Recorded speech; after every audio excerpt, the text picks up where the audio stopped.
Welcome, everyone, to our VWEC podcast. This is episode 1 with Wisdomseeker Lissena. Let me tell you a little bit about Wisdomseeker.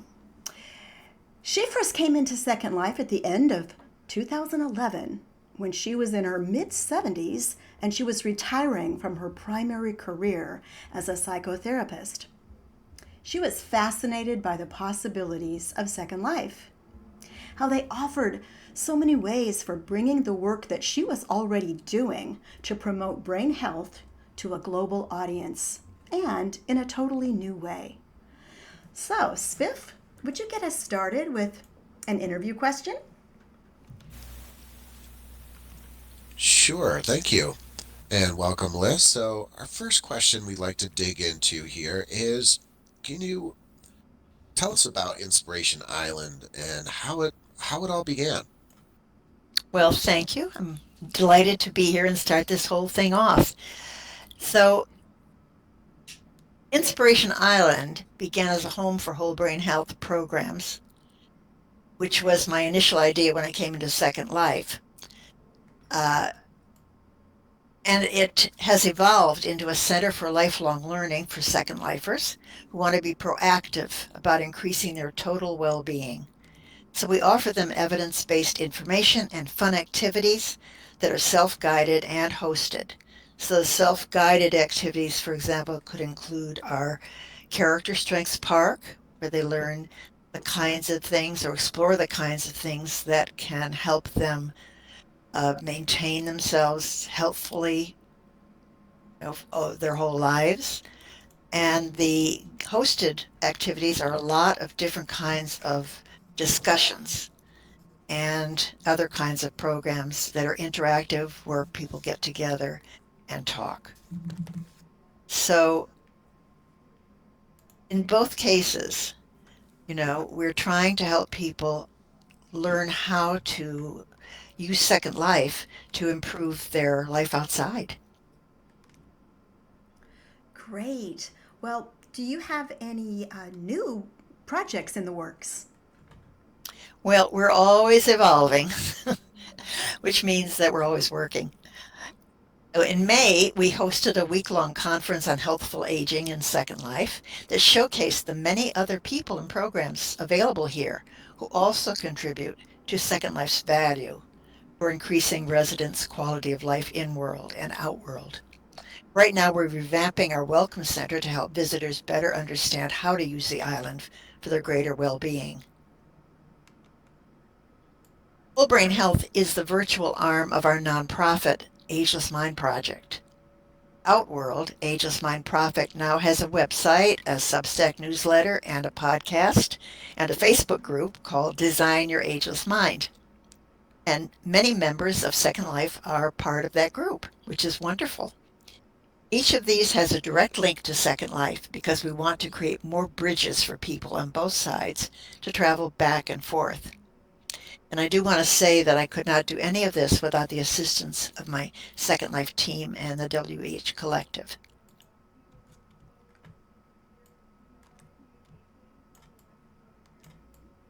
Okay, so our next question is, tell us a success story or stories about Inspiration Island. Well, it is a center of lifelong learning. And I guess the question is, what does that mean, right? Here, I think lifelong learning means using the many, what do you call them, affordances of Second Life, learning how to use them. Just coming into Second Life itself is a form of learning, right? Very difficult to do that without learning a lot of things. We could talk about the big learning curve, in fact. So I think that we're trying to focus on helping people use everything here and realize that will benefit themselves in their life outside if they use it with some kind of understanding.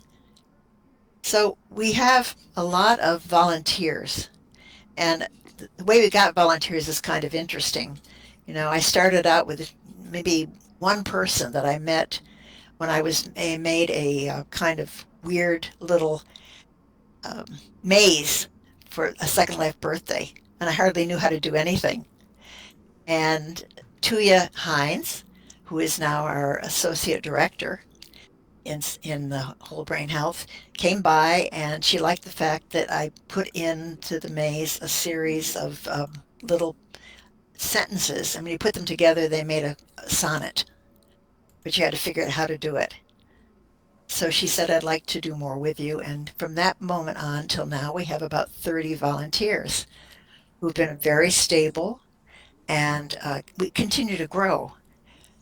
Many of them come to the island for programs, and then they realize that the people who are hosting these programs are people just like them. So they decide they'd like to learn how to become a teacher or host. I think our hosts are all teachers in a way as well. So learners become teachers, and they continue to learn as they teach. And to me, that's the essence of lifelong learning. That sounds great, Liz. For people visiting Inspiration Island, what should they expect to find?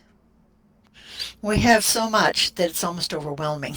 that's that's an amazing thing here in Second Life, how much you can do, right? We have 4 levels, actually. I always tell people coming that Inspiration Island is like an apartment building. It has four stores, and then in between it has mezzanines of various kinds. So we have a lot of activities on each of the levels, and the collective members themselves are able to create their own areas, which is another way they learn and really kind of shape what they're teaching to, the environment they create. So that is, I think, one of the things that makes it difficult sometimes. But we have a HUD that people can use to travel around. We have all around the island these large maps. If you click on the maps, you can go from place to place easily. We also have teleporters. They're large standing teleporters that people can easily find and click on, and there's a whole menu of all the different places. So there are many ways to get around.